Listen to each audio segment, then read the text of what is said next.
Pelican Brewing cracks open today's daily ticker with Pelicano. Discover Pelican's summer seasonal cerveza and drink in refreshment. I will be at the beach today. I was not born at the beach, but I will be at the beach this afternoon. Very excited. Heading to the coast. Let's talk some more college football with our friend Brett McMurphy, now of On3 Sports, at Brett_McMurphy on Twitter. First off, Brett, thank you for the time and congratulations on the big move to On3. They got any more cash laying around for us? You guys are scooping everybody up right now. Have your guys contact my guys. Okay. We'll talk. Our people will get in touch with your people. I was watching you with Andy and Ari the other day and getting ready for college football season. You do a great job of publicizing your top 25 poll week in and week out. That's how I'm feeling. You had Georgia number one in the country, and people couldn't believe it. Like, Georgia, really Georgia? What is it about the Bulldogs, and why do you like them as the number one team in the country? So for me, there's basically my top 7 or top 8. You could tell me any of those teams and say that's the number one team in the country, and I would say I have no issue with that. I just happen to put Georgia at top. I think every one of my top 8, and that's about as far as I think you can go down, that have legitimate shots to win the national title. Oregon in that group, but every one of them pretty much has their own warts, if you will. They're little bit of negatives. And what I looked at for Georgia is, basically the past 4 years, they've had more wins, more national championships. They've been in more conference title games than anybody else.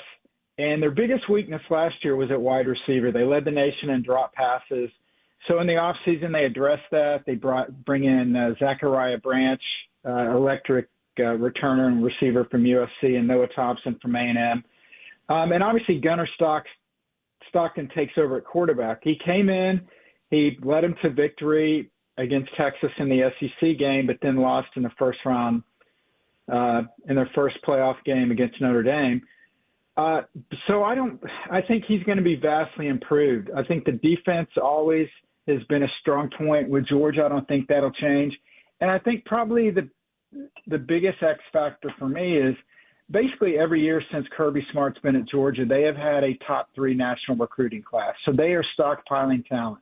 I know they lose a lot to the NFL every year, but I think the base is there, that they're going to be strong again. And again, these are just, minute differences between Georgia and even down to Oregon, who I have at number 8. And then also, Georgia's projected to be favored in every game this year. Doesn't mean they're going to win them all, but they are projected to be favored in every game.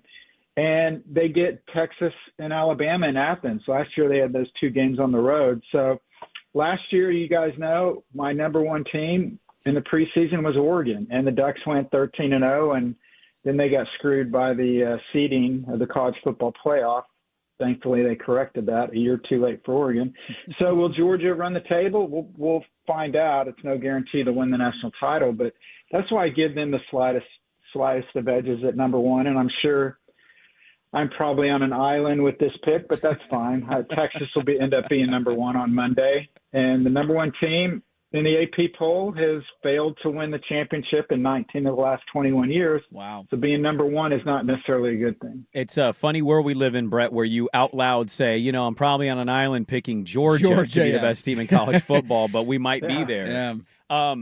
I'm curious, the elite team or the team that you think most of your other writers that are going to vote in the AP poll have, that are going to be really highly ranked, that for some reason you got too many questions, or you're not quite buying the same level as some of the others?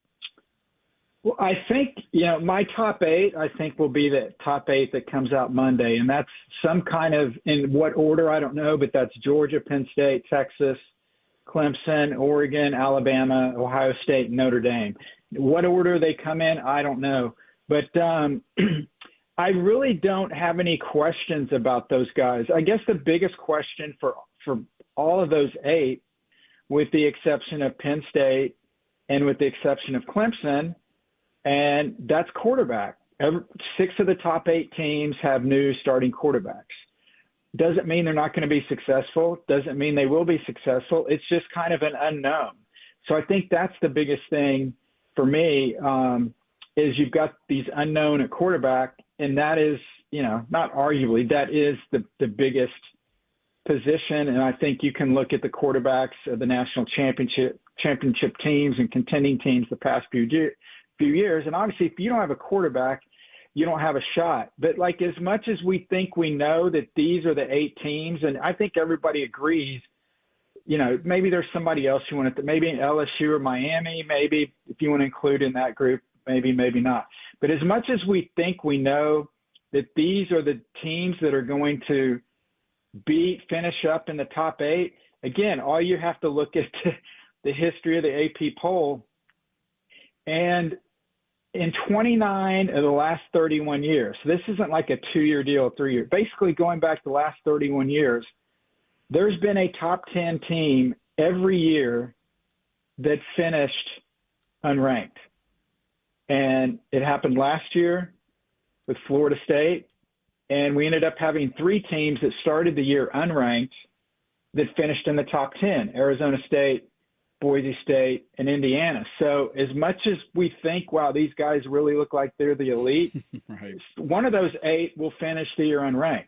Trying to figure out which one, though, isn't easy. Yeah, that is such a good point. Brett McMurphy is our guest, now of On3 Sports, America's college football insider, at Brett_McMurphy on Twitter. You go give him a follow there. You mentioned Oregon being in this category. I'm just like, have they reached a point? Because I made this argument a couple weeks ago and some people laughed at me, but they replaced so much 2 years ago to the NFL, and everybody thought, well, how do you replace Bo and Troy Franklin and Bucky Irving and Jackson Powers Johnson? They set a program record for NFL draft picks 2 years ago in Lanning's second year. Returned the next year, a lot of new faces, some transfers, some guys they developed, and they went 13-0, as you point out, last season. I'm just kind of to the point now where they've recruited at such a high level that, yeah, you're going to have questions because you're replacing guys every year, but they've just reached this, like, kind of cruise control level of, we know that they're going to be an elite program year in and year out. Are you there with Oregon, with Dan Lanning, even with the quarterback questions going into the year? Yeah, absolutely. And yeah, everyone loses guys to the NFL, but, it's not like, even, 5, 6, 7 years ago where you had to wait 2 or 3 years for your recruiting class to cycle through the program so you could improve. You can make those changes overnight, with the portal. And yeah, I love what Dan has done at Oregon. The only team on the face of the planet whose only losses are to teams that went to the national title game the last 2 years. They're the only team in the country that has scored at least 30 points. They lead the nation. 25 of 28 games the past 2 seasons with Dan and offensive coordinator Will Stein. So, Moore comes in at quarterback.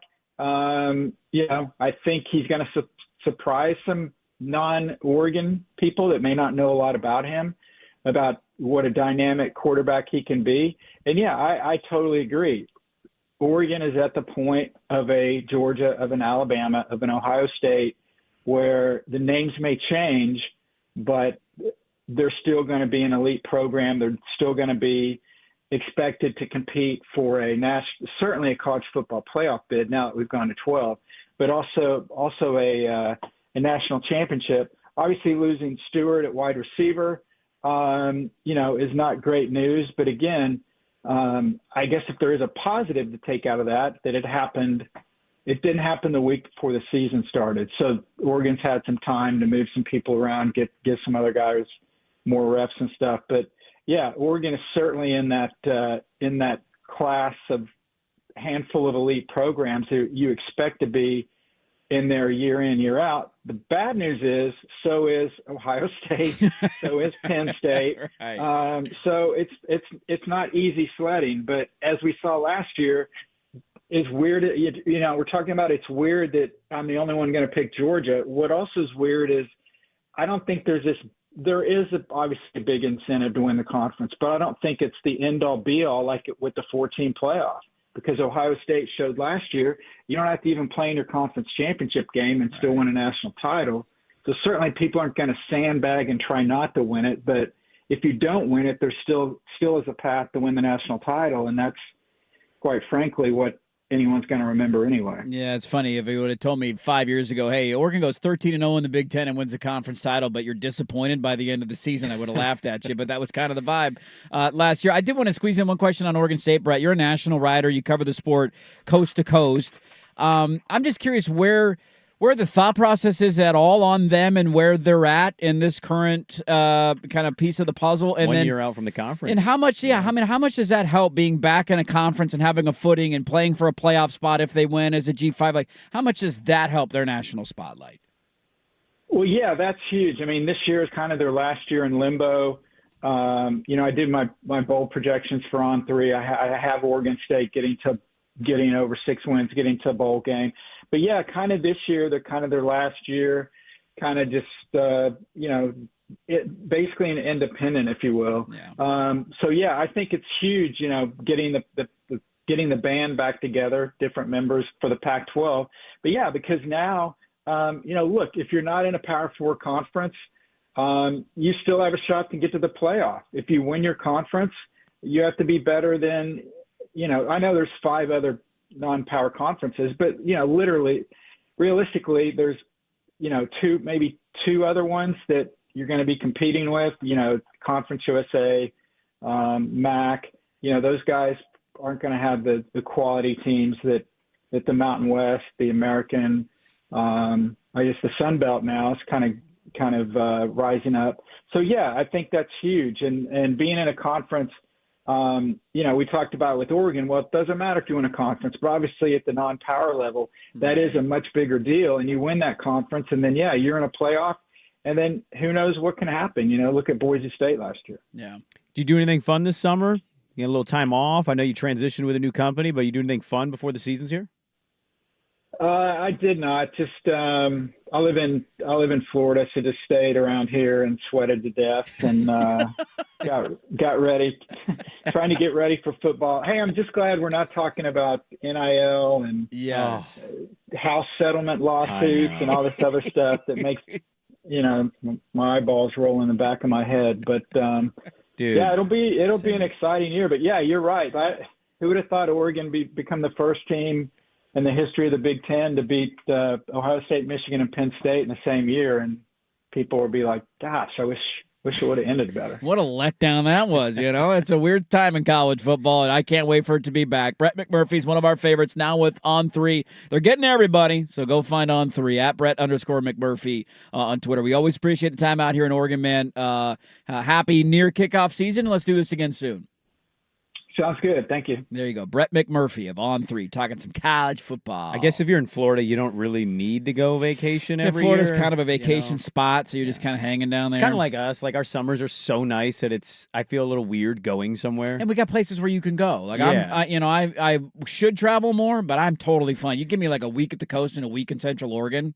Well, it's weird. I'm leaving tomorrow after the show to the Bay, and I got Niner preseason tickets, which I'm excited to see the game.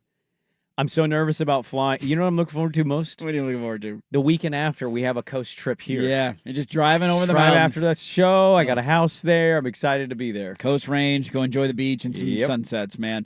That good stuff from Brett McMurphy, the Daily Ticker, as always, served up by our great friends at Pelican Brewing Company. How about you crack open a Pelicano and discover Pelican's summer seasonal cerveza and drink in the refreshment.